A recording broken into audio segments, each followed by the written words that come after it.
There's no offenses or wrongs in mine. Make me like Jesus. Make me like Jesus.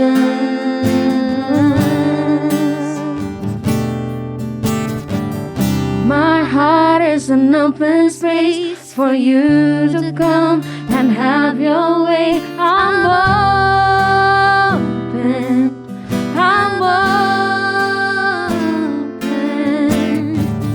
My heart is an open space for you to come and have your way. I'm open. I'm open. Faithful to find me right where I am. Though even in my wandering, you call me a friend, and mercy receives me, and lifts me to my feet, and I'm caught up in the wonder and mystery. I'm knowing Jesus. I'm knowing Jesus.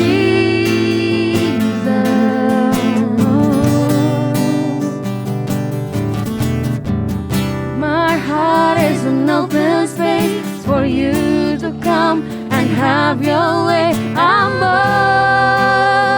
open. I'm open.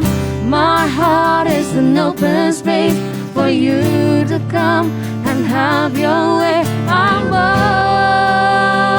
open. I'm open. My heart is an open space for you to come and have your way. I'm open. I'm open.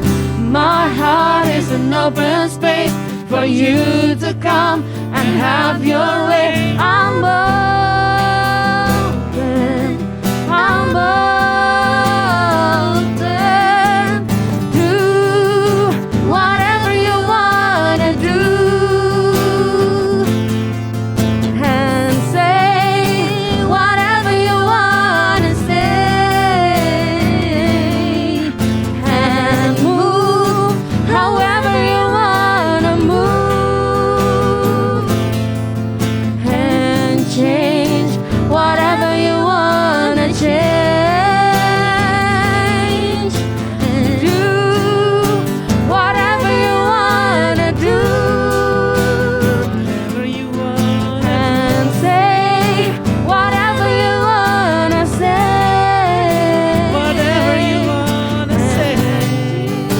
however you wanna move, and change whatever you wanna change.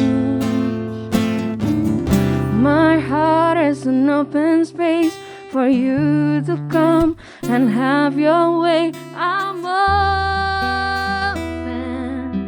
I'm open. My heart is an open space for you to come and have your way. I'm open. I'm open. My heart is an open space for you to come and have your way. I'm open. I'm open. My heart is an open space for you to come and have your way. I'm open. I'm open.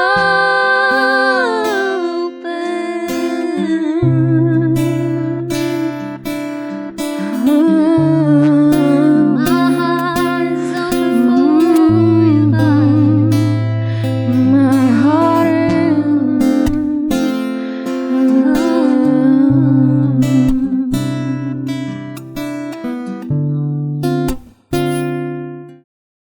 What's up NLC fans? Christopher Tapi Hero di sini. Senang banget dapat kesempatan indah untuk bisa membagikan isi hati Tuhan.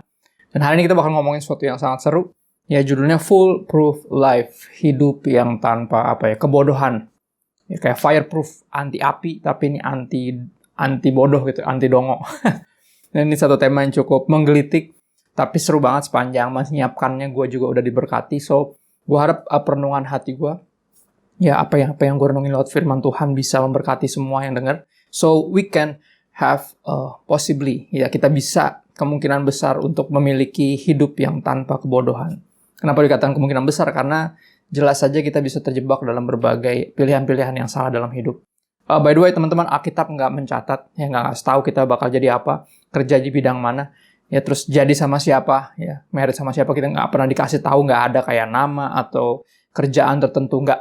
Tuhan mengarahkan kita bukan dengan cara seperti itu, tapi dengan firman-Nya, ya dengan tuntunannya dalam kehidupan kita, dengan membawa kita makin mengenal Dia dan makin bisa percaya sama Dia, sehingga hidup kita, ketika Dia tuntun kita akan makin taat kepada Tuhan. Dan tercatat di Amsal 1 ayat 7-8. Kita mulai dari situ dulu. Kalau ada yang suka nyatet, poin pertama berbicara tentang foolproof life, ya kehidupan yang terlepas atau bebas dari kebodohan, anti kebodohan. Yang pertama adalah kita mesti tahu dulu bodoh itu apa. Ya, siapa yang bodoh? Ya. Amsal 1 ayat 7-8 dibilang seperti ini. Takut akan Tuhan adalah permulaan pengetahuan. Ya, the fear of the Lord. Ya, not afraid of the Lord. Ada perbedaan antara takut sama Tuhan itu kayak gini, kayak kita hormat dan punya penghormatan dan keseganan dengan misalnya ayah kita, ya orang tua kita. Bukan takut yang kayak takut sama setan atau takut kena azab, takut jatuh miskin, bukan yang itu. Ya, not afraid of the Lord, but the fear of the Lord. Ya, it's the beginning of all wisdom. Permulaan semua pengetahuan. Tetapi orang bodoh, nah ini orang bodoh nih. Ya kita mesti belajar dulu nih kalau kita mau pengen tahu gimana caranya punya hidup yang anti kebodohan. Ya, kita mesti tahu dulu yang bodoh nih siapa sih. Tetapi orang bodoh menghina hikmat dan didikan. Ya, kita mencatat ini arti orang bodoh. Ya, orang-orang yang menghina hikmat dan didikan artinya nggak mau diajar, nggak mau dibilangin. Ya. Apaan sih lu tahu apa sih? Nah, kayak gitu-gitu tuh bodoh tuh orang-orang yang seperti itu. Ya, tetapi orang bodoh menghina hikmat dan didikan. Ayat 8 bilang, "Hai anakku, dengarkanlah didikan ayahmu dan jangan menyia-nyiakan ajaran ibumu." Ya, dari lahir kita langsung diajar untuk memilih. Ya, diajak untuk memilih lu mau jadi orang bodoh atau mau jadi orang bijaksana. Ya, bodoh adalah ketika kita nggak mau dengerin. Makanya dari kecil kita langsung diajar untuk mendengarkan orang tua kita. Orang-orang yang kita tahu persis mengasihi kita. Ya, kita tahu persis berjuang buat kita. Orang-orang yang benar-benar nggak ada maksud jahat dalam hidup kita. Orang-orang pertama yang kita kenal sesudah kita lahir. Dan dari sana kebentuk tuh hidup kita tuh. Kita akan menjadi orang bodoh atau orang yang bijaksana. Tergantung dari tadi kita pilih untuk takut akan Tuhan atau enggak. Karena semua dimulai dari situ. Ya, orang bodoh menghina hikmat dan didikan. Ya, setelah itu berbicara tentang foolproof life. Poin kedua setelah kita belajar tadi tentang siapa sih yang bodoh itu. Yang kedua adalah ciri-cirinya. Ya, ciri-ciri tadi jelas nggak mau mendengar didikan. Ya, seolah kalau teman-teman suka nyatet, poin keduanya adalah kupingnya ini kayak tuli, tapi tulinya gini. Tulinya itu bukan kayak penyakit, tapi kayak disengaja. Kayak emang dia menutup telinganya. Ya, kalau bahasa gunung atau bahasa apanya sini, dablek. Kayaknya bahasa Jawa ya. Dablek tuh keras kepala, kayak mengeraskan hati. Bahasa Alkitabnya disebutkan sebagai bebal. Orang-orang yang dengan sengaja. Ini kalau bodoh artinya suka seringkali artinya suka nggak tahu. Oke, tapi bebal ini lebih dari cuma sekedar nggak tahu, tapi nggak mau tahu. Jadi kasih tahu nggak mau dengar. Amsal 15, teman-teman kita ke situ. Amsal 15 ayat 21-22 dan loncat ke 31-33. Amsal 15 tertulis seperti ini. Kebodohan adalah kesukaan bagi yang tidak berakal budi. Yeah, they just love it. They just love foolishness. Ya, tetapi orang yang pandai berjalan lurus. Ya, jalannya nggak aneh-aneh. Orangnya tuh nggak yang aneh-aneh, orangnya lurus. Ya, rancangan gagal kalau tidak ada pertimbangan. Tetapi terlaksana kalau penasehat banyak. Ya, orang yang bijaksana, orang yang pandai dikatakan adalah orang-orang yang banyak mendengar nasihat. Ya, nasihat tentu dari orang-orang yang peduli sama kita ya. Bukan yang sembarang nasihat celetukan nggak jelas di kolom komen gitu. bukan cuma sekedar bully atau tekanan atau ajakan-ajakan yang aneh, bukan, tapi yang sungguh-sungguh. Ya, yang kita tahu ini penasehat. Ya, kata-kata dari para penasehat. Menarik ya. Rancangan gagal kalau tidak ada pertimbangan, tapi terlaksana kalau penasehat banyak. Jadi orang bodoh salah satu cirinya juga adalah apa? Nggak punya pertimbangan, langsung aja, udah sikat aja lah, kan gitu. Ya, itu salah satu ciri orang bodoh. Tapi yang jelas di sini apa? Dia nggak suka akan sukanya akan kebodohan, nggak suka dengar pertimbangan, nggak suka dengar nasihat, right? Tuli. Atau gue nggak bisa bilang tuli karena lebih ke dablek sebenarnya, kepala batu, bebal. Ya, dengan sengaja menutup telinganya. Ayat 31 kita loncat dikit ya. Orang yang mengarahkan telinga kepada teguran yang membawa kepada kehidupan. Lihat, teguran yang membawa kehidupan. Nggak semua teguran membawa kebaikan dalam hidup kita. Makanya teguran yang mana kita mesti ya bisa punya kemampuan untuk filter. Ya, saring yang mana yang penting didengar, yang mana yang enggak. Yang mana yang mesti dimasukin ke hati dan mana yang mesti kayak ya udahlah. Anggap aja dia nggak tahu apa yang dia katakan, right? Nggak semuanya harus dimasukin ke hati. Jadi kalau diledekin orang, nggak harus dimasukin ke hati. Ya kalau mungkin mendengar kata-kata kasar dari mungkin orang tua kita sendiri. Mungkin mereka lagi marah, lagi kesel. Orang kalau lagi kesel kan suka ngomong sesuatu yang keluar dari mulut mereka yang kemudian mereka sesali. Dan itu nggak akan kita masukin ke hati. Kita mesti pahami, dia lagi kesel. Udahlah, anggap aja lagi capek. Right? Nggak semua mesti dimasukin ke hati. Yang mesti dimasukin ke hati itu firman Tuhan. Ya, yang mampu mengubah hati kita. Nah kalau yang lain, yang bukan firman Tuhan kita masukin ke hati kita berubah malah jadi buruk. Merusak hati kita lebih tepatnya. Ya, jadi kita mesti lebih dengar apa yang Tuhan bilang. Ya. Ayat 31 sekali lagi gue ulang. Orang yang mengarahkan telinga kepada teguran yang membawa kepada kehidupan. Ya, nggak sekedar teguran, tapi teguran yang membawa kepada kehidupan. Akan tinggal di tengah-tengah orang bijak. Jadi akan membangun friendship, membangun tim, membangun satu kayak ekosistem di sekeliling dia, orang-orang yang membangun dia. Ada pepatah dunia yang bilang kayak gini, tunjukkan 5 orang teman lo dan gue akan kasih tahu 5 tahun dari sekarang lo ada di mana. Ya, dan itu ada benarnya. Itu satu quotes yang cukup bijaksana menurut gua. Ya, tunjukkan 5 sahabat baik lo, 5 orang yang lo kasih akses ke hidup lo, 5 orang yang lo dengerin nasihatnya, yang bisa tegur lo kapan aja, yang punya hak untuk tegur lo. Ya, lo tunjukkan 5 teman lo, gua akan kasih tau di mana lo 5 tahun lagi. Ya. Ayat berikutnya, siapa mengabaikan didikan, membuang dirinya sendiri. Wow. You throw yourself. Membuang diri lu sendiri. You throw yourself in the trash bin. Kalau bisa bilang gitu, lu buang diri lu sendiri ke tong sampah. Siapa mengabaikan didikan, artinya apa? Dablek. Kepala batu. Keras kepala, bebal. Nggak mau dengerin nasihat. Mau dididik, nggak mau dididik, nggak mau diajar, nggak mau dinasehati, nggak mau. Siapa mengabaikan didikan, membuang dirinya sendiri. Tapi siapa mendengarkan teguran, memperoleh akal budi. Jadi ada pilihan di sini jelas. Kita nggak kayak, wah mau gimana dong, gue nggak punya banyak akses kepada pendidikan dari gue kecil. Nggak bisa pakai alasan itu, right? Kita harus tahu nggak semuanya mesti didengar, tapi kita mesti minimal belajar dari kesalahan kalau lo pernah bikin kesalahan, benar nggak? Atau kalau mau lebih pintar lagi, belajar dari kesalahan orang lain sehingga lo nggak perlu bikin kesalahan lo sendiri, right? Lo bisa mendengar dari kisah mereka. Makanya apa, jadi orang tuh yang atentif, yang perhatian, yang mau dengerin. Ya dari para senior mungkin mereka cerita tentang kegagalan mereka atau keberhasilan mereka. Jangan cuma terinspirasi sama keberhasilannya dan berangan-angan, aduh gue pengen jadi kayak om itu, right? Tapi belajar juga dari kegagalan mereka sehingga apa, lo bisa jadi lebih pinter. Ya orang bijak belajar dari kesalahannya. Orang pintar katanya belajar dari kesalahan orang lain sehingga dia nggak perlu salah dulu, right? Coba lihat, gue ulang lagi ya. Siapa mengabaikan didikan membuang dirinya sendiri. Tetapi siapa mendengarkan teguran, memperoleh akal budi. Takut akan Tuhan, ayat ini muncul lagi. Takut akan Tuhan adalah didikan yang mendatangkan hikmat. Katakan amin. Dan kerendahan hati mendahului kehormatan. Jadi ternyata, ya, takut akan Tuhan itu posisi diri kita ketika kita lagi rendah hati. Tahu diri, rendah hati itu bahasa aslinya itu knowing your place. Lu tahu tempat. Ya kalau kita punya Tuhan, dia Tuhan dan kita adalah ciptaannya, kita umatnya, kita harus tahu diri. Ya, kita harus takut akan dia. Ya, orang bodoh mana yang nyolot sama Tuhan, berani sama Tuhan. Ini kita masuk poin ketiga nih teman-teman. Karena ini poin ketiganya. Ya, pertama kita belajar bodoh itu siapa yang bodoh. Ya bodoh tuh yang kayak mana sih, yang bener-bener dablek. Ya, bebal, keras kepala, nggak mau denger nasihat. Nah, lebih jauh lagi yang kayak gimana sih, yang nyolot. Ya ketika dinasehati, bukan cuman nggak mau denger, tapi nyolot, artinya nyerang balik. Ya, backfire gue bilang ya, kayak nyerang balik. Amsal 29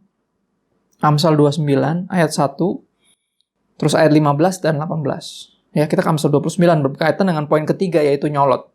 Poin pertama, yang bodoh itu siapa? Bodoh. Poin kedua, tuli atau ndablek, lebih tepatnya bebal, yang nggak mendengar nasihat. Yang berikutnya nyolot.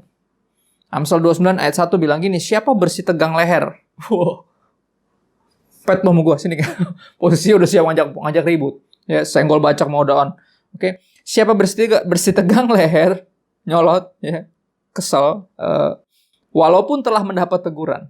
Right? Siapa bersetegang leher, siapa yang nyolot walaupun setelah mendapat teguran akan sekonyong-konyong diremukkan tanpa dapat dipulihkan lagi. Wow, this is serious. Ayatnya gokil banget. Ya. Siapa bersetegang leher walaupun telah mendapat teguran, siapa yang nyolot dan marah balik walaupun udah ditegur akan sekonyong-konyong diremukkan tanpa dapat dipulihkan lagi. Hidupnya akan hancur berantakan. Ya, some of us mulai menyadari ya. Gue gak pernah dengerin bapak gue, pantas gue hancur gini. Right? Gue selalu mengabaikan nasihat dari orang tua gue, kakak mentor gue, guru sekolah minggu gue. Gue berakhir di sini. Tapi good news, lo masih dengar firman Tuhan hari ini. Ya, dan Tuhan mau hidup lo dipulihkan. Jadi please jangan dilanjutkan rute jalur kebodohan ini, teman-teman. Ya, kita mesti berharap, percaya kita bisa punya hidup yang full proof, hidup yang anti kebodohan, right? Anti dongo gitu ya, istilahnya gitu. Perhatikan ayat berikutnya. Tongkat dan teguran mendatangkan hikmat. Ayat 15. Tetapi anak yang dibiarkan mempermalukan ibunya. Jadi orang tua kita mendidik kita, yang mendisiplin kita tujuannya itu baik. Biar kita tidak menjadi orang-orang yang bodoh.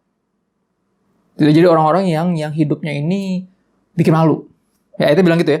Tongkat dan teguran mendatangkan hikmat. Jadi kalau didisiplin, lu mesti bersyukur kan orang tua lu bermaksud baik. Ya, berharap lu jadi orang-orang hebat. Yang tidak bodoh. Ya. Tetapi anak yang dibiarkan mempermalukan ibunya. Jadi kalau dibiarin justru sama orang tua lu, pantesan lu jadi kayak sekarang. Jadi manja, nggak jelas, karena nggak pernah didisiplin. Ya, jadi akhirnya karena orang tua lu nggak pernah disiplin lo, orang lain yang disiplin lo akhirnya. Ya, orang saking kadang ada yang saking nggak begitu bisa didisiplinkan sama siapapun, akhirnya berakhir di penjara. Ya, mesti dikurung. Karena segitu nggak bisa mengendalikan diri, nggak bisa dengerin, nggak bisa berbaur, nggak bisa bersilaturahmi kalau bahasanya tuh yang kita sering pakai di negara kita ya. Nggak bisa karena egois, so tahu, ya berasa paling bener, ya. Nah, yang kayak gini-gini ribet ya. Ayat 18. Bila tidak ada wahyu, jadi liarlah rakyat. Ya, berbahagialah orang yang berpegang pada hukum. Menarik. Wahyu di sini bisa diartikan vision, bisa diartikan revelation, pewahyuan. Ya, bisa juga diartikan kalau ini berpegang pada hukum berarti arahan. Ya. Dia bilang gitu, bila tidak ada arahan jadi liar rakyat. Ya, kasarnya kayak rakyat yang nggak punya pemimpin. Kayak negara tanpa presiden misalnya, kalau negaranya republik. Right? Jadi liar. Karena nggak ada yang lead. Tapi apa? Berbahagialah orang yang berpegang pada hukum. Hukum siapa? Nomor satu tentunya hukumnya Tuhan. Hukumnya Tuhan. Ya, G.K. Chesterton ngomong bagus banget, salah satu filsuf Kristen ya.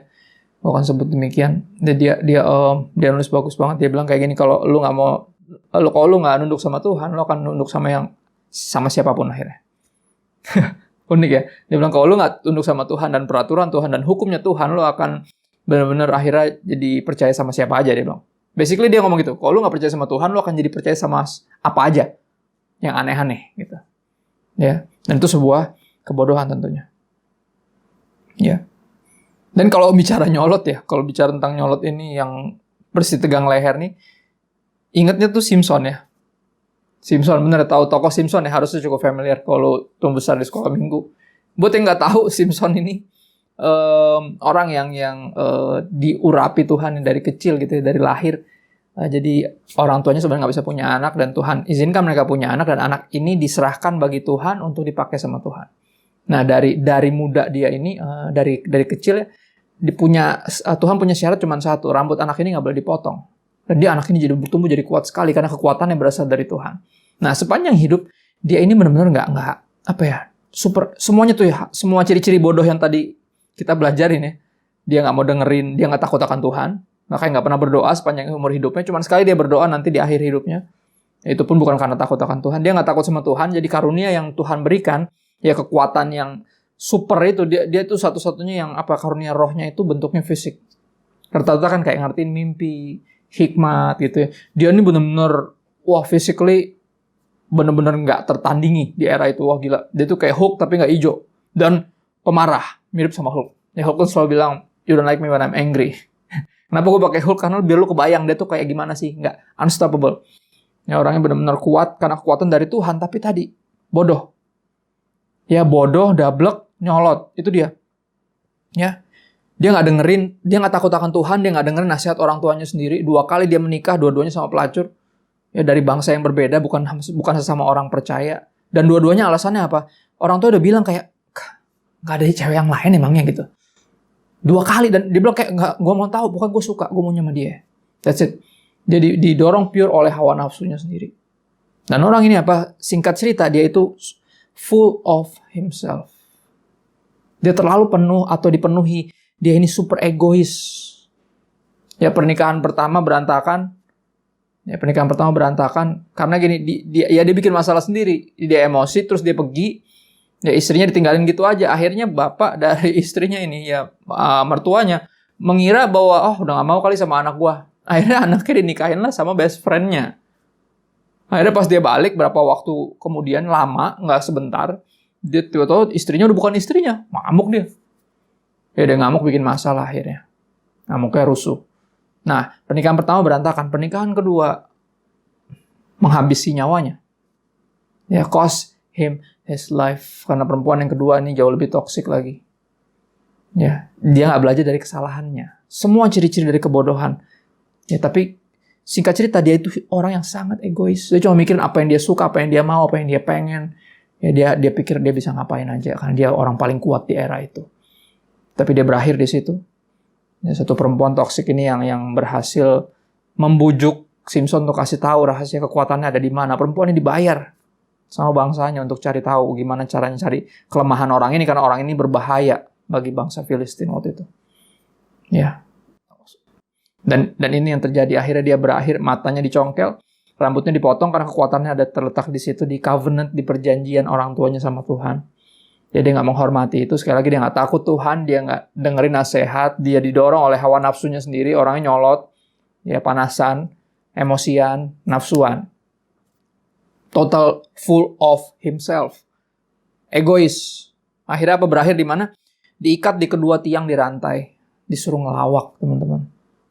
Orang yang tadi ditakuti sama semua orang. Disuruh ngelawak. Dan akhirnya di situ dia baru berseru kepada Tuhan. Dia berdoa.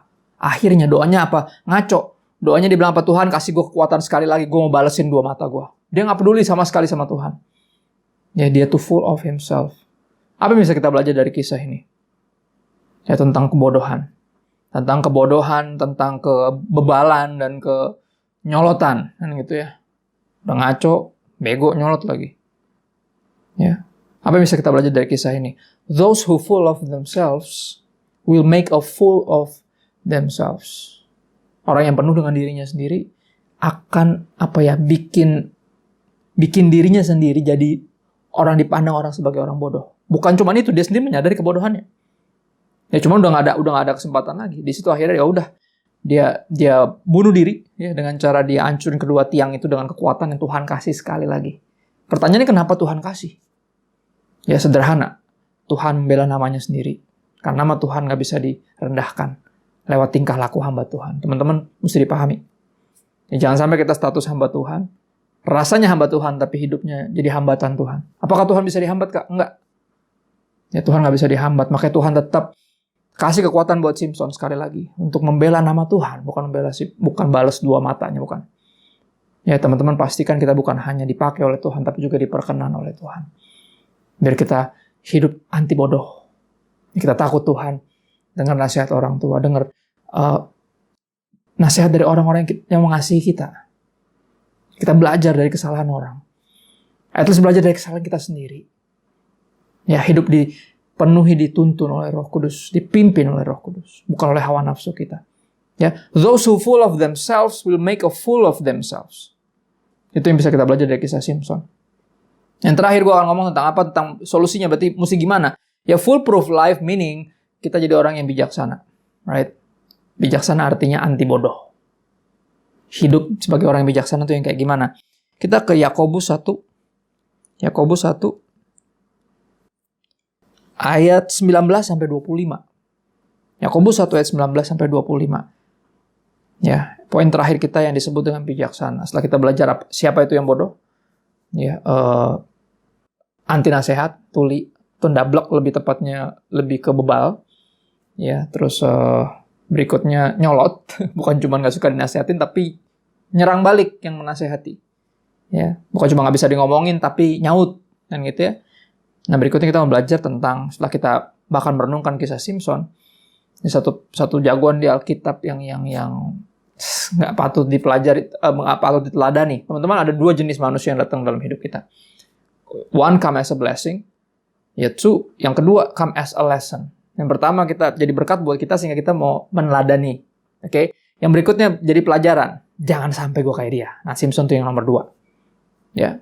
Nah, kita mesti apa? Kalau kita benar-benar belajar tentang hari ini foolproof life, hidup yang bebas dari kebodohan, anti kebodohan, kita berarti harus jadi orang yang bijaksana. Yakobus 1 ayat 19 sampai 25 tertulis demikian. Hai saudara-saudara yang kukasihi, ingatlah hal ini. Setiap orang hendaklah cepat untuk mendengar, tetapi lambat untuk berkata-kata. Jadi apa lebih banyak dengar nasihat daripada nyolot, ngoceh balik, nyerang balik, bikin alasan, right? Most of us needs to stop making excuses and start making changes. Mayoritas kita mesti berhenti bikin alasan dan mulai buat perubahan. Ya, buat perubahan. Karena itu yang bikin hidup lo gak maju-maju. Lo bikin alasan lo. Bikin alasan, ada aja alasan lo. Ya.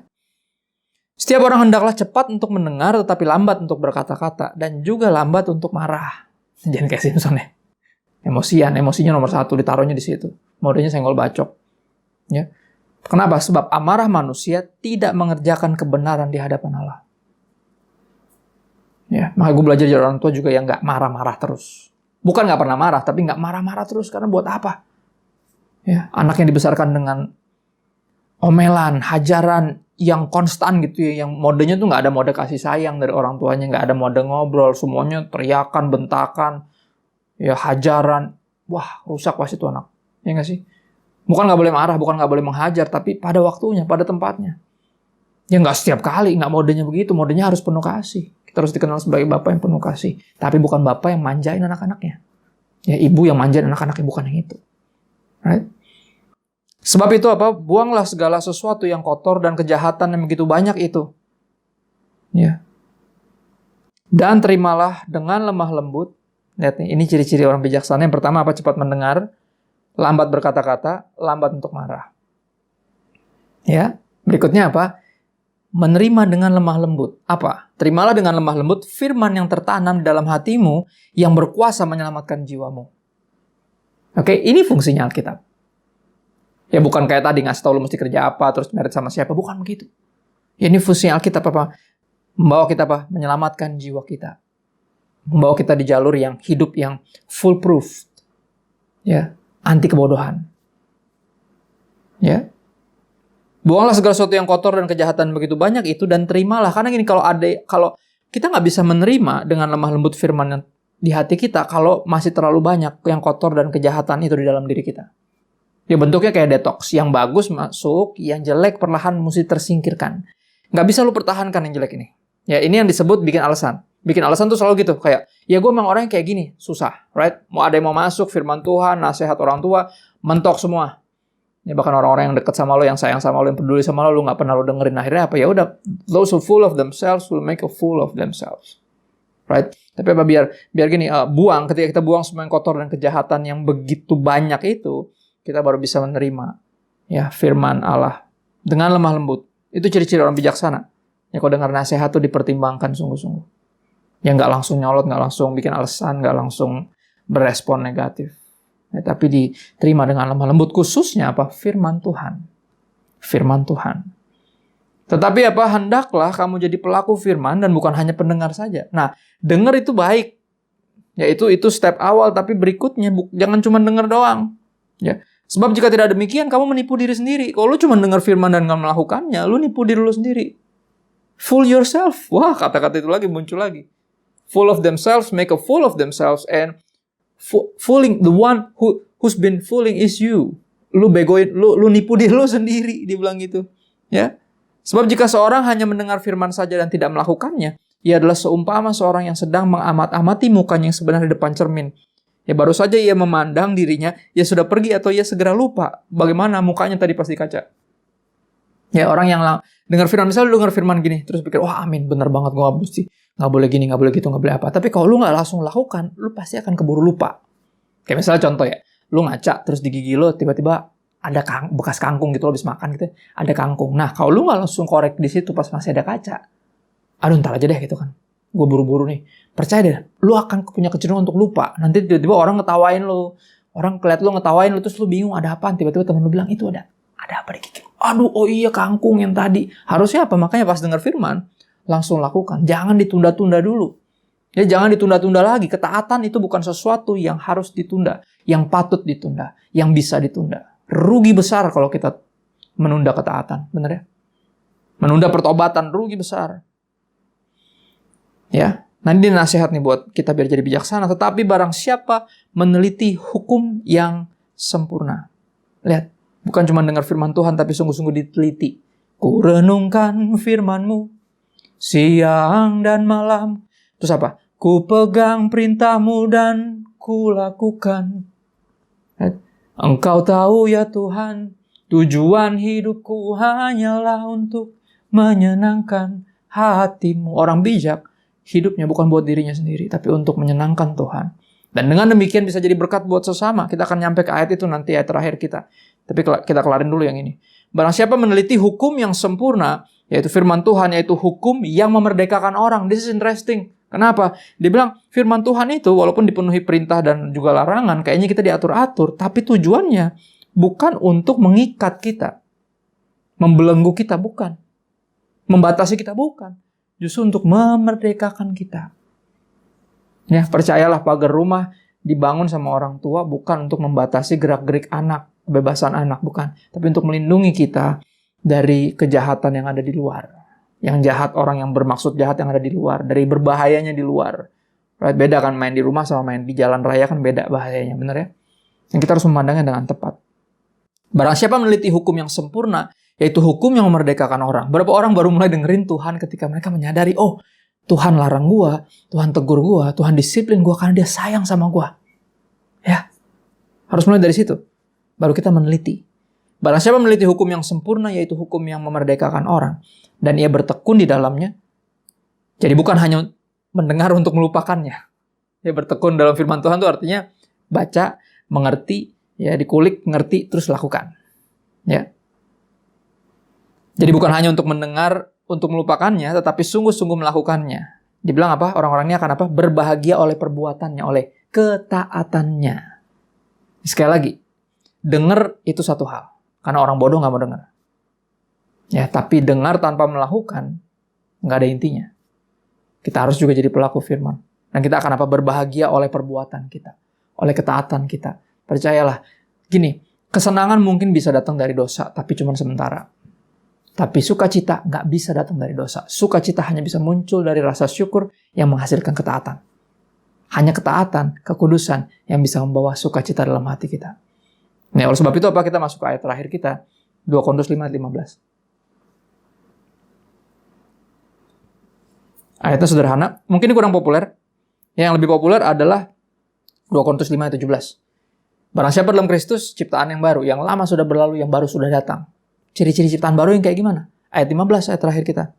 Dan Kristus telah mati untuk semua orang, supaya mereka yang hidup apa? Tidak lagi hidup untuk dirinya sendiri. Ya, tetapi untuk Kristus yang telah mati dan telah dibangkitkan untuk mereka. Mudah-mudahan ini sederhana, teman-teman. Ya, gue gak pengen bikin ini jelimet. Ya, aku berdoa sungguh-sungguh biar hidup kita bisa jadi hidup yang bebas dari kebodohan. Karena kita tunduk mendengar firman Tuhan, taat kepada Tuhan. Let me close us in prayer. Bersyukur Tuhan buat firman-Mu. Kami percaya Engkau hadir karena suara-Mu sangat jelas di telinga kami. Kehadiran-Mu mengubahkan kami. Biar kami, Roh Kudus mampukan kami jadi pelaku firman, bukan hanya jadi pendengar saja. Kami minta bantuan Roh Kudus kepada-Mu Bapa di dalam nama Yesus. Amin. God bless you.